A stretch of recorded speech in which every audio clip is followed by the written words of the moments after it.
नमस्कार दोस्तों, महाकाल न्यूज में आप सभी का स्वागत है। दोस्तों, आपको बता दें, कुछ लोग ये समझते थे कि खेसारी लाल यादव जी से अलग कराकर काजल राघवानी के साथ हम काम करेंगे और हम भी सुपरस्टार बन जाएंगे। लेकिन वो हुआ कुछ उल्टा। खेसारी लाल यादव जैसे पहले थे वैसे ही आज भी है, आज भी सुपरस्टार है और पहले भी सुपरस्टार थे। लेकिन जो लोग ये समझते थे कि काजल राघवानी मेरे साथ काम करेगी तो हम भी सुपरस्टार हो जाएंगे, लेकिन वैसा नहीं हुआ। और काजल राघवानी का भी नहीं पता चलता है कि कौन सा फिल्म आया है और कौन सा गाना आया।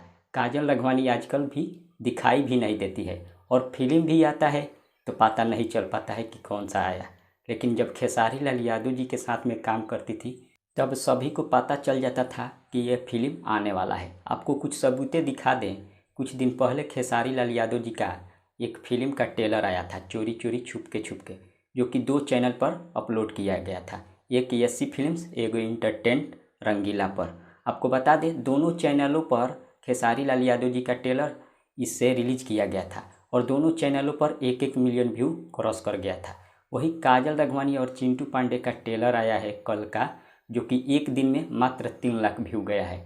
जो लोग समझते थे कि काजल राघवानी के साथ में काम करके हम सुपरस्टार बन जाएंगे, तो यही है उनकी सुपरस्टार की कहानी, जो कि मात्र एक दिन में 3 लाख व्यू क्रॉस कर पाया है। अब इसके बारे में आप सबका क्या राय है, कमेंट के जरिए ज़रूर बताइए। तब तक मिलते हैं अगले वीडियो में। धन्यवाद।